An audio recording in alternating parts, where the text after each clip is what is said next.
Olá, estamos de volta para o segundo momento da nossa aula sobre prática, ética, razão, respeito e sociedade.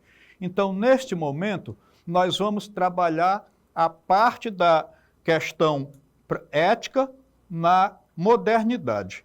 Então, a ética baseia-se na razão e no pensamento crítico para justificar e argumentar princípios éticos. Bom, isso vale também para a Idade Média e para a Idade Antiga.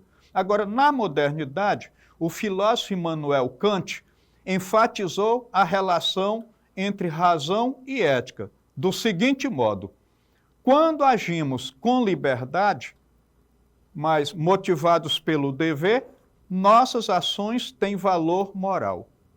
Então, não faça nada daquilo que não pode contar como fez. Aquilo que a gente não pode contar como fez, também não deve fazer. Age de tal modo que o motivo da tua ação possa ser convertido em uma lei universal. Por isso, o Kant ele vai colocar o seguinte: a moralidade deve ser baseada em princípios racionais, universais, independentemente das circunstâncias. E para isso vale lembrar que, enquanto que o dicionário fala que liberdade é agir de conformidade com a própria vontade, o Kant vai dizer que liberdade é fazer com alegria aquilo que deve ser feito. Então, muitas vezes eu tenho que contrariar a minha vontade para fazer a coisa certa. Isso é liberdade. É quando eu tenho capacidade de dizer não às minhas inclinações, às minhas paixões, às minhas vontades. A moralidade, ela deve ser baseada na razão, e a razão nos permite fazer o discernimento entre aquilo que é certo e aquilo que é errado, portanto, de acordo com o dever moral. O papel da ética é entender a moralidade e julgá-la pelo crivo da razão, estabelecendo se ela está correta ou não. Por isso que ele vai tratar daquela questão do imperativo categórico e do imperativo hipotético. O que é o imperativo categórico? É uma lei universal que todo mundo tem que cumprir. Fazer o bem e evitar o mal, respeitar a vida, respeitar a liberdade, respeitar a integridade física do outro. São valores universais, então eu não posso praticar isso numa cultura e não praticar na outra. São valores universais. Agora, nós temos os imperativos hipotéticos. E o imperativo hipotético é uma lei particular, aquela que a gente cria para a gente mesmo, mas lembrando que a gente não pode fazer coisa que não queira que os outros também possam fazer. Então, se de repente eu crio uma regra de olhar para todos os lados da rua quando eu saio da minha casa para evitar um possível assalto, eu posso querer que os outros pratiquem isso também. Ah, mas você está em Genebra, na Suíça, e lá nessa cidade não vai ter ninguém querendo te assaltar na saída de casa. Mas também não custa nada você olhar para todos os lados. É uma lei que pode, não é imoral, então pode ser praticada lá em Genebra, na Suíça também. Então, como é possível praticar a ética? Bom, haja com educação e respeito. Respeito é bom e todo mundo gosta. Respeite a confidencialidade. Eu posso até deixar de ser teu amigo, mas isso não me dá o direito de ficar falando das coisas que você me falou na intimidade, ou falou só para mim, de eu ficar agora compartilhando com as outras pessoas. Afinal de contas, eu posso ter perdido a minha amizade por você, mas não posso ter perdido o meu caráter. Seja confiável. Tenha autocrítica. Ser confiável é aquela pessoa capaz de falar a verdade. Eu conheço muita gente que diz que detesta a mentira e a falsidade, mas ama mentir e ser falso com os outros. Então, precisa ter autocrítica. Seja honesto, seja capaz de honrar os seus compromissos e de favorecer para que os outros também possam honrar os seus compromissos. Eu tomo um dinheiro emprestado, eu tenho que pagar. E tenho que pagar porque o outro também tem compromissos a honrar com aquele dinheiro que eu estou devendo para ele. Reconheça o mérito do outro. Tem gente que é fino em criticar os outros.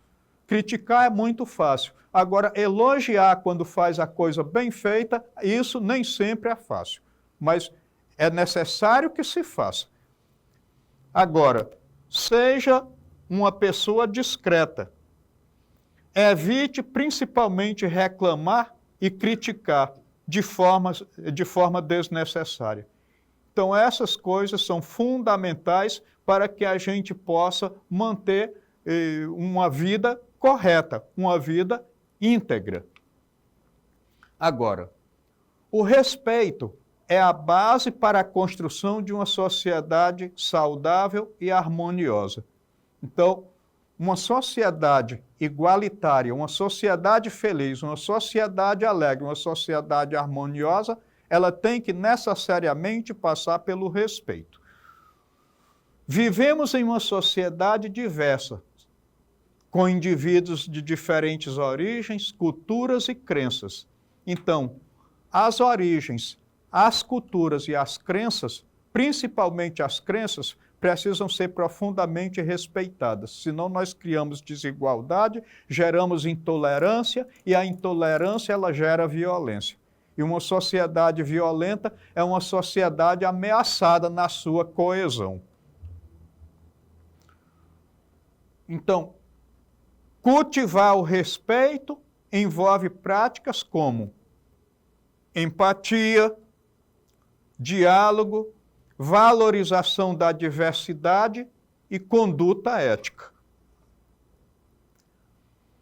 A razão e o respeito são pilares fundamentais para a construção de uma sociedade justa, equilibrada e tolerante. A plenitude do bem, que nós vamos chamar aqui de sumo bem, é o resultado da união entre a virtude e a felicidade. Concluindo, desde a antiguidade até a modernidade, nós devemos constantemente procurar praticar as virtudes para fazer o bem, para gerar felicidade. E devemos evitar os vícios, para que a gente não caia na maldade, promovendo a maldade para si e a maldade para os outros. Então, nós precisamos ter muito cuidado com a nossa vida, porque não somos perfeitos. E a imperfeição deve gerar em nós aquele espírito de abertura para ouvir também as opiniões dos outros. Eu agradeço muito a atenção de todos vocês até aqui. Espero que essa aula tenha contribuído grandemente para a nossa prática ética, para o uso da nossa razão em função do respeito e da construção de uma sociedade feliz. Agradeço muito. Até o próximo encontro, sem deixar de visitar a nossa plataforma para acessar novamente o conteúdo. Até a nossa próxima aula de filosofia.